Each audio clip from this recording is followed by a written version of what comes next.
칠흑이라고 하는 그런 말이 있습니다. 칠흑은 뭐냐면 오칠을 의미합니다. 저희들이 오칠을 한 것을 보면은 사람이 낼 수 있는 색깔 중에 가장 검정색이라고 볼 수가 있습니다. 그래서 칠흑 같은 밤, 아주 어두운 밤, 빛이라고는 찾아볼 수 없는 그런 밤을 이야기할 때 칠흑 같은 밤이다. 그래서 그 어두운 밤을 표현을 합니다. 우리 인생은 때로 칠흑과 같은 그런 어둠을 통과합니다. 사람이 인생만 그런 것이 아니고 민족적으로 한 나라가 그런 칠흑과 같은 그런 고난의 시기를 거쳐갑니다. 이스라엘이 그랬습니다. 오늘 본문의 주인공이 이 다니엘이라고 하는 사람은 10대 초반, 10대 어린 나이에 바벨론의 포로로 끌려갑니다. 예수님 오시기 전 주전 605년 바벨론의 첫 번째 침공 때에 포로로 끌려가서 이 다니엘서가 쓰여질 때쯤, 특히 이 12장 정도에서는 그는 90세가 넘은 그런 노인이 되었습니다. 10대 어린 소년이 포로로 끌려가서 90이 넘은 그런 선지자로 현재까지 존재하고 있습니다. 전쟁에 패한 이스라엘의 그 상황은 이루 말할 수 없이 참혹했습니다. 나라가 패망했고, 그리고 많은 사람들은 포로로 끌려갑니다. 참혹한 대가를 지불했습니다. 그러면서 다니엘은 하나님의 말씀을 환상 중에 듣게 됩니다. 그래서 오늘 다니엘서 11장까지 그 미래에 이루어질 일을 하나님께서는 말씀을 하십니다. 이 환란이 아직 끝나지 않았습니다. 그래서 다가올 그 고난, 물론 다니엘은 살아생전에 고국의 해방과 또 고국으로의 귀환을 경험하지 못할지 모릅니다. 그러나 백성들은 살육을 당할 것이고 예루살렘 성전에는 가증스러운 우상이 세워지게 될 겁니다. 그런 과정을 통과한 이후에 또 오늘 11장 마지막 절인 45절에는 그가 장막궁전을 바다와 영화롭고 거룩한 산 사이에 세울 것이나 그의 종말이 이르리니 도와줄 자가 없으리라. 마지막에 이제 안티오쿠스 에피파네스라고 사세라고 하는 그 왕이 자신을 신격화했던 그 왕이 죽을 때를 말씀을 하고 있습니다. 그는 자신을 신격화했고 또 신과 같이 군림을 했습니다. 그는 마지막에 종말에 나타날 적그리스도를 상징하는 그런 인물입니다. 그래서 그 왕이 사망을 하게 되고, 그러면서 이제 오늘 본문 12장 1절이 시작이 됩니다. 그때에 내 민족을 호위하는 큰 군주 미가엘이 일어날 것이요. 그때에, 오늘 다니엘서 12장 1절에는 그때라고 하는 단어가 3번이나 연거푸 나오고 있습니다. 다니엘은 그 어둠의 끝에 대해서 말씀을 듣게 됩니다. 그 어둠의 끝, 이제 밝은 빛이 시작되게 될 겁니다. 여명이 밝아오게 될 겁니다. 이스라엘 백성들은 고난을 받게 되겠지만 그 마지막에는 회복이 있을 겁니다. 그래서 회복의 그때를 말씀하고 있는 것이죠. 그때 내 민족을 호위하는 큰 군주 미가엘이 일어날 것이요. 미가엘은 누굽니까? 이스라엘 백성들을 호위하고 이스라엘 백성들을 보호하고 이스라엘 백성들을 지켜주는 그런 하나님의 천사장이죠. 그래서 그때의 마지막 때에, 종말의 때에 미가엘 천사장이 일어날 것이다. 하나님께서 부리시는 천사장을 보내서 이스라엘을 보호하십니다. 이스라엘을 지켜주시죠. 여러분, 그런데 이스라엘 백성들은 큰 환난을 겪게 될 거예요. 미래에 되어질 일을 환상 중에 이 다니엘은 보게 되었습니다. 근데 그 환난은 어떤 환난이냐? 또 환난이 있으리니 이는 개국 이래로 그때까지 없던 환난일 것이며, 개국 이래로 그런 환난이 없었다는 거예요. 종말의 때 겪게 될 그 환난은 아주 가공할 만한 것입니다. 감당할 수 없는 그런 환난이 닥쳐오게 될 거예요. 견딜 수가 없을 겁니다. 사람이 상상할 수조차 없는 그런 환난이 오게 될 거예요. 이 다니엘은 이스라엘에게 임하는 그 환난을 말씀하면서 인류에게 다가올 그 종말을 말씀하고 있습니다. 그것은 처참할 거예요. 견딜 수가 없습니다. 여러분, 하지만 이 환난은 하나님의 참된 백성들과 그렇지 못한 백성들을 구분하는 그런 좋은 기회가 될 겁니다. 마태복음 25장 46절에 그들은 영벌에 의인들은 영생에 들어가리라 하시니라 말씀하고 있습니다. 악한 자들은 영벌에, 의인들은 영생에 들어가게 되는 거죠. 지난주 금요일이었습니다. 백신을 맞으러 병원에 잠시 들렀는데 저희 집사람과 둘이 같이 들렀습니다. 그래서 앞에 세 분이 계셨고 저희가 네 번째, 다섯 번째 이제 독감 백신을 기다리고 있는데 그 원장님 오더니 목사님 오셨어요 하고 인사가 됐습니다. 그랬더니 한 분이 여자 환자가 묻습니다. 목사님이세요? 들어오실 때 처음부터 그리스도인 같았습니다 하면서 그분이 이야기를 합니다. 자기는 어느 교회에 출석하고 있는데 코로나가 시작되기 전에 350명 정도 출석을 했었는데 코로나가 끝나고 나니까 정말 얼마나 어려운지 예배 인원이 많이 줄었고 그리고 구역 예배가 잘 이루어지지 않고 있고 사람들이 일단 모이는데 어렵다. 예배가 잘 되지 않습니다. 막 계속 자기 교회 이야기를 합니다. 그래서 계속 주거니 받거니 하면 안 될 것 같아서 어느 정도 시점에서 제가 말을 끊었습니다.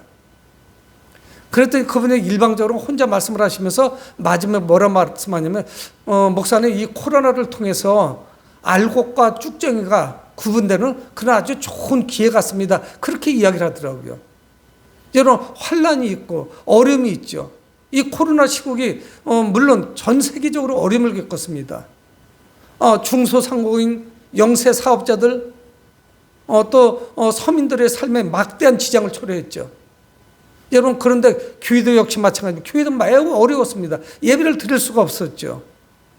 그런데 그거를 통해서 알곡과 쭉정이를 구분하시는 하나님을 볼 수가 있죠. 그 성도님의 말씀이 맞다는 이야기예요. 절망 가운데 있는 이 다니엘에게 희망의 메시지가 주어집니다.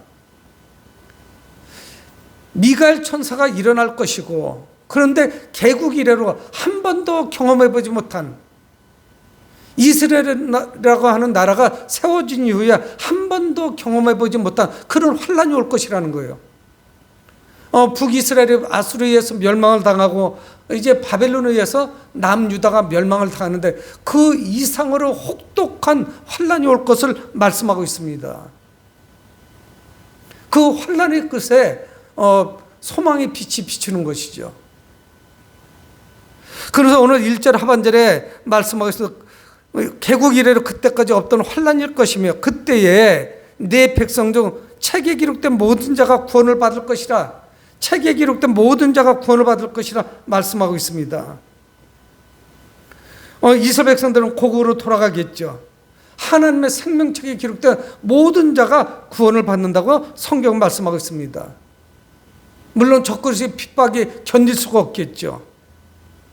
배교를 하거나 하나님을 떠나가면은 예수 그리스도를 부인하면 당장은 편하겠죠. 하지만 성경은 뭐라고 말씀하냐? 하나님의 생명책에 기록된 자들, 하나님의 책에 기록된 자들, 그런 자들은 구원을 받을 것이다 말씀하고 있습니다. 환난은 혹독할 거예요. 그러나 그 환난을 견디고 이겨낸 사람들만이 구원을 받게 되는 거죠. 여러분 그러니까 우리에게 다가오는 이 환난이 알곡과 쭉정이를 구분하는 그런 좋은 기회가 되는 것입니다. 계시록 20장 14절에 또 내가 보니 죽은 자들이 큰 자나 작은 자나 그 보좌 앞에 서 있는데 죽은 자들이 큰 자나 작은 자나 그 보좌 앞에 서 있는데 책들이 펴 있고 또 다른 책이 펴졌으니 곧 생명책이라. 책이 펴 있고 또 다른 책이 있어요. 책이 있고 생명책이 또 있는 거예요. 그래서 죽은 자들이 자기 행위를 따라 책들에 기록된 대로 심판을 받으니 말씀하고 있습니다. 자기 행위를 따라 책에 기록된 대로 심판을 받으니. 여러분 견딜 수 없는 때를 겪게 되겠지만은 그렇지만 그들은 그 고난 때를 잘 견디면은 그때 이제 심판을 맞이하게 됩니다. 절망 중에 있는 다니엘에게 주어진 말씀은 회복의 메시지예요. 하나님의 구원이 있을 것이라는 거예요. 그 환난을 통과해야만 된다는 것입니다. 우리를 낙심케 하는 그 고난을 뚫고 그것을 극복하고 소망으로 나아가야 됩니다. 그저 늘 그 소망의 빛만 있는 것은 아니에요. 즐겁고 해피한 그런 행복한 것만 있는 것은 아닙니다. 이 다니엘에게 주어진 그 상황, 그 환상, 이것은 아주 웅장해요. 엄청난 파노라마가 펼쳐집니다. 다니엘에게는 감당할 수 없는, 정말 심장이 터질 것만 같던, 다니엘이라고 하는 그 사람이 그 장면을 받아들일 수 없는 그 정도로 큰 웅장한 장면이 전개가 됩니다. 하나님께서 인류 역사에 개입하시죠. 여러분, 책에 기록된 자들만 구원받는 것이 아닙니다. 그래서 2절에 말씀하시기를 땅의 티끌 가운데서 자는 자 중에서 많은 사람이 깨어날 것이다 말씀하고 있습니다. 땅의 티끌 가운데 자는 자들, 이미 죽어서 흙으로 돌아간 사람들, 이들에게도 영향을 미쳐요.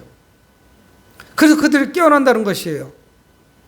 여러분, 창세기에서 시작된 구약 성경은 이 다니엘서가 시작돼서 이 12장까지 오기 전까지 부활에 대해서 구체적으로 말씀하신 성경 구절은 없습니다. 조금 간접적으로 우리가 그 메시지를 읽을 수 있는 그런 구절이 있긴 하지만은 깨어날 것이다, 부활할 것이라 이렇게 기록한 것은 이 다니엘서 12장 2절이 처음입니다. 최초로 이곳에서 나오는 것이죠. 부활을 말씀하고 있어요. 티끌 가운데 자는 자들, 이미 죽어가지고 흙으로 돌아간 자들이, 그들이 깨어나게 돼요. 부활을 경험하게 된다는 것이에요. 그래서 많은 사람이 영생에 들어가게 됩니다. 여러분, 우리는 육신의 죽음으로 끝나지 않습니다. 그러면 우리는 불쌍한 사람들이죠. 그럼 우리는 참으로 실망스러운 그런 삶을 사는 거예요. 이 땅에서 삶이 전부라면 굳이 하나님을 믿을 이유가 뭐가 있겠어요? 교회 나올 이유가 뭐가 있겠습니까? 여러분, 하지만 성경이 그렇게 말씀하시지 않습니다. 이 환란이 지나가고 나면은 먼저 세상을 떠났던 자들이 부활할 것을 성경 말씀하고 있습니다. 예수께서 우리를 위하여 십자가에 죽으시고 장사 지내시고 사흘 만에 부활하셨죠. 그래서 잠자는 자들의 첫 열매가 되셨습니다. 그래서 우리는 주님의 그 부활에 동참할 수가 있는 거죠. 여러분, 이 부활은 우리에게 매우 중요합니다. 이때 하나님의 심판도 함께 주어지죠.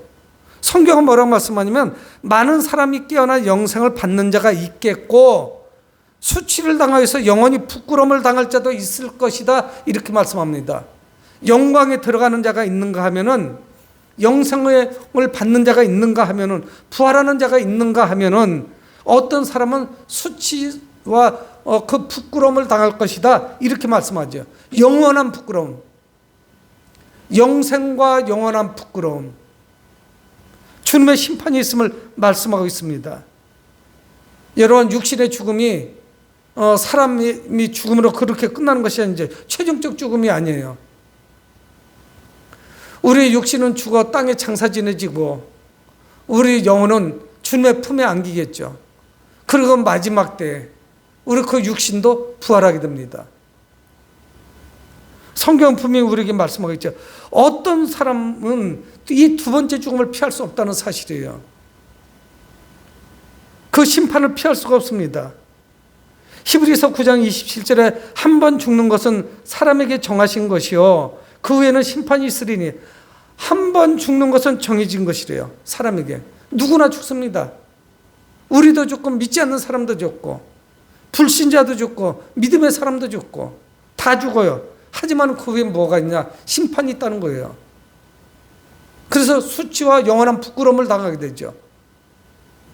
영원한 생명을 얻지 못하고 수치를 당하게 됩니다. 여러분, 성도들은 죄인에게 주어진 이 비참한 이 땅에서의 그 삶, 이것이 마지막이 아니죠. 그저 비참하고 참혹하고 우울하고 음습한 이런 삶을 사는 것이 아니고 성경 분명히 영생과 영벌이 있음을 말씀하고 있습니다. 생명책에 기록된 자, 그렇지 못한 자, 정말 하늘과 땅 차이죠. 여러분, 우리의 궁극적인 목적은 무엇입니까? 부활하여 그분과 함께하는 삶 아니겠어요? 영원한 삶에 이르는 것이죠. 주님과 함께하는 것입니다. 하나님은 자신 백성들의 그 고통을 돌아보시고 악한 자들을 벌 주시죠. 하나님의 백성들을 구원하십니다. 하나님은 의로우시죠. 그리고 또한 심판하시는 분이에요. 공의로운 분이에요. 정의로운 분이에요. 여러분, 그러므로 우리는 미래에 다시 깨어날 것이기 때문에, 부활할 것이기 때문에 현재 죽는다고 해도 그것이 죽는 것이 아닙니다. 우리의 죽음은 부활을 전제하고 있어요. 다시 일어나게 될 거예요. 다시 살게 될 거예요. 그러나 어떤 사람은 육신적으로 죽었다가 또 다시 죽는 거죠. 심판을 받게 되는 거예요. 수치를 당해요. 영원한 부끄러움을 당하게 되는 것입니다. 여러분, 지금 우리가 슬픔을 당한다고 해서 그것이 우리 삶의 끝은 아니라는 사실입니다. 그래서 오늘 3절은 우리에게 말씀하고 있습니다. 지혜 있는 자는 궁창의 빛과 같이 빛날 것이요. 지혜 있는 자들, 영광스러운 미래가 있다는 거예요. 여러분, 지혜가 뭡니까? 똑똑하고 공부 잘하고 세상을 살아나가는 그런 약삭빠른, 이거 연상될 수 있죠. 그 사람 지혜로워. 물론 좋은 의미도 있습니다. 그러나 우리는 세속적인 지혜로움을 생각하죠. 여기서 지혜롭다는 말은 무엇이냐? 우리 인생은, 내 자신은 미래를 깊이 생각한다는 그런 지혜예요. 미래를 생각하는 지혜, 미래가 있다는 거, 미래의 소망이 있다는 그런 지혜를 의미하고 있어요. 세상적인 지혜하고는 전혀 다르죠. 이런 사람들은 어떠냐? 우리의 미래가 있다, 소망이 있다, 영원한 삶이 있다, 이런 지혜를 가지고 있는 사람은 끝까지 믿음 안에서 살아갑니다. 그 믿음을 끝까지 유지하죠. 혹독한 환난을 이겨나갑니다. 주님을 떠나가지 않죠. 배교하지 않습니다. 배신하지 않아요. 그래서 오늘 지혜 있는 자는 궁창의 빛과 같이 빛날 것이요, 빛날 것이라고 말씀하고 있어요. 그뿐만이 아니라 많은 사람을 옳은 대로 돌아오게 한 자는 별과 같이 영원토록 빛나리라. 많은 사람을 옳은 대로 돌아오게 한 자, 많은 사람을 진리 가운데로 인도한 자, 많은 사람들을 전도한 자, 복음을 전해서 주님께로 인도한 자들은 별과 같이 영원토록 빛날 것이라 말씀하고 있습니다. 영광스러워질 것을 말씀하고 있죠. 자신의 믿음을 지킬 뿐만이 아니라 하나님께로 그 죽어가는 영혼들을 인도한 사람, 그 사람의 영광에 대해서도 성경 말씀하고 있습니다. 여러분, 지금 복음을 전하면서 또 어려움을 겪고 있는 사람들, 복음을 전하면서 핍박을 받는 사람들, 그러나 오늘 말씀 하나님의 격려는 우리에게 큰 힘이 되죠. 빛과 같이 빛날 것이라는 거예요. 별과 같이 빛날 것이라는 거예요. 궁창의 빛과 같이, 하늘의 빛과 같이 빛날 것이고 하늘의 별과 같이 빛날 것이라고 성경 말씀을 합니다. 여러분, 우리는 이 빛난다는 것이 무엇인지 정확하게 이해하기는 어렵습니다. 하지만 분명한 사실은 무엇이냐? 이거는 특별한 것이고 좋다는 것은 분명해요. 아름다운 것이에요. 이거는 쉽게 변질되는 것이 아닙니다. 영원한 빛이에요. 놀라운 축복을 성경 말씀하고 있습니다. 잠시 후면 소멸되는 것이 아니에요. 건전지 모든 성분이 다 빠지면은, 힘이 빠져서 불이 꺼지는 이런 것이 아닙니다. 전원이 공급되면 들어오는 불이 아니에요. 어느 때로 들어왔다가 또 꺼졌다 깜빡거리는 그런 불이 아닙니다. 그렇게 빛나는 것이 아니에요. 주님께로부터 공급되는 영원한 빛이에요. 그런 영광스러움을 받게 될 것을 말씀하고 있습니다. 분명히 좋은 것이죠. 구체적으로 어떤 모습인지 우리는 이해할 수는 없어요. 우리 이해력은 그걸 이해하지 못합니다.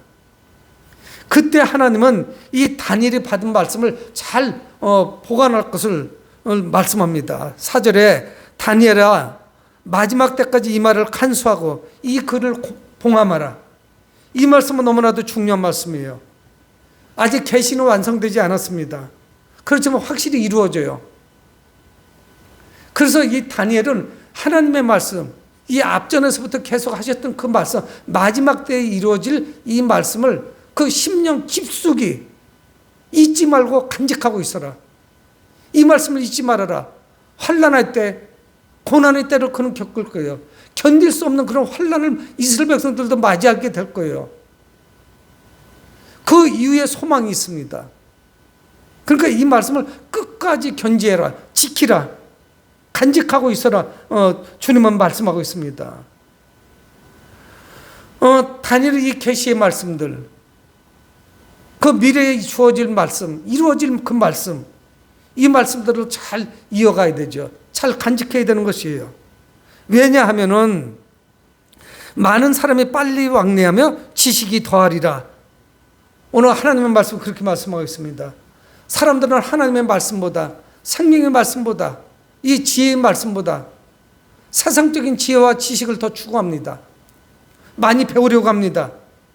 사람들은 빨리 왕래하죠. 분주합니다. 지식을 습득하려고 하죠.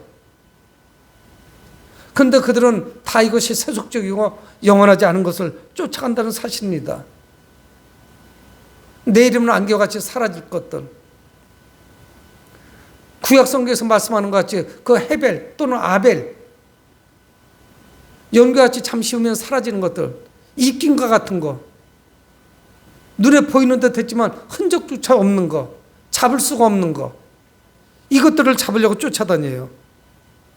이러할 때 이 다니엘 선지자는 하나님께서 주신 그 말씀을 잘 붙잡고 있어야 되죠.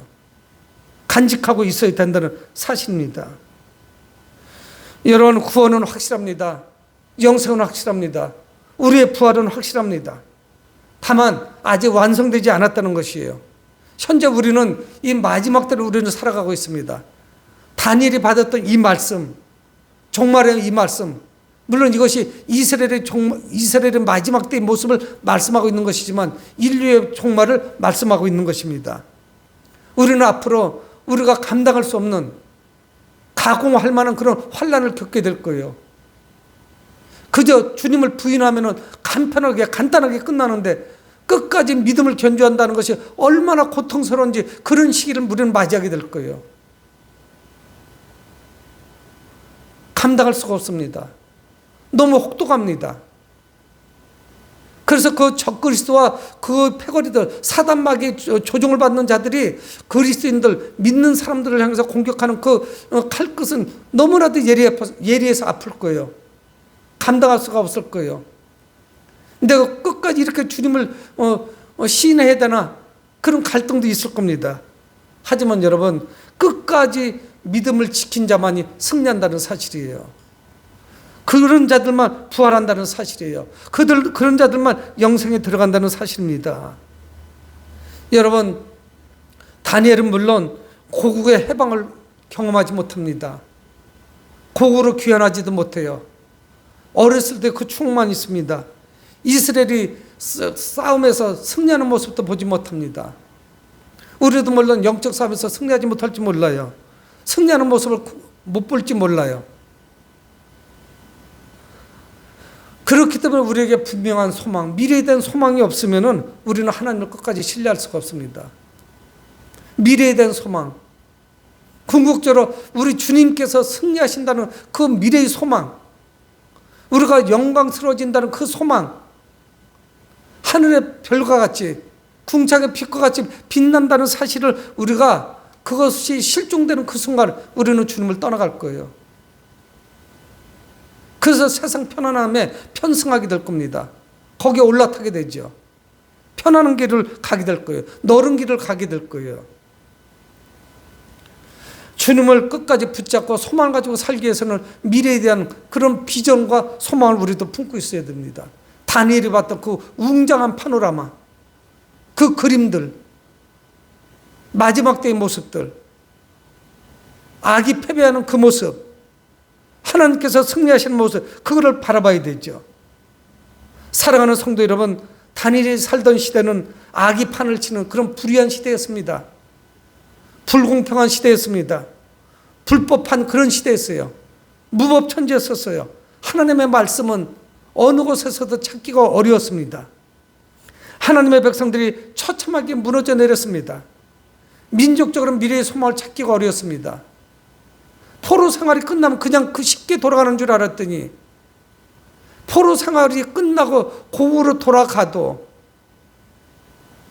다른 강대국의 지배를 받고, 그 자는 우상 갖다가 예루살렘 성전, 하나님의 성전에다가 우상을 설치하기도 하고요.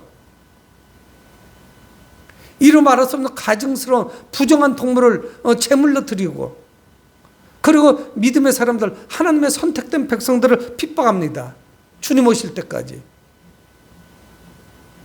그런 일이 다반사로 이루어졌죠. 하지만 다니엘은 하나님의 말씀을 통해서 환난 가운데 낙심하지 않고 미래에 이루어질 그 소망을 바라봅니다. 이스라엘의 역사가 그 이상으로 궁극적으로 인류의 역사가 어떻게 되는 것인지 그럼 보게 됐죠. 다니엘은 믿음의 백성들에게 주어질 부활과 영원한 삶을 믿었습니다.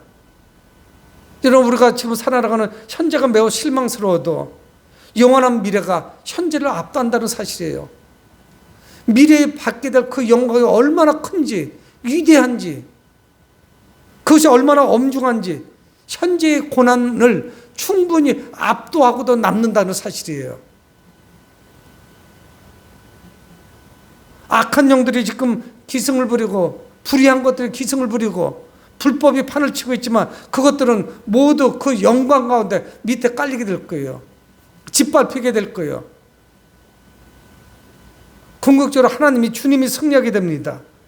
로마서 8장 18절을 읽어드리면서 오늘 설교를 마칠까 합니다. 생각하건대 현재의 고난은 장차 우리에게 나타날 영광과 비교할 수 없도다. 현재 당하고 있는 우리의 고난은 장차 우리에게 받을 그 영광과, 우리에게 나타날 그 영광과 비교할 수도 없다는 거예요. 이 환난은 아무것도 아니라는 거예요. 미래에 받을 그 영광을 생각하면은. 그 영광을 바라보시면서 현재의 고난을 잘 끝까지 극복하는 여러분들이 되시길 주의 이름으로 축원을 드립니다. 고마우신 아버지 하나님, 주의 은혜를 감사합니다.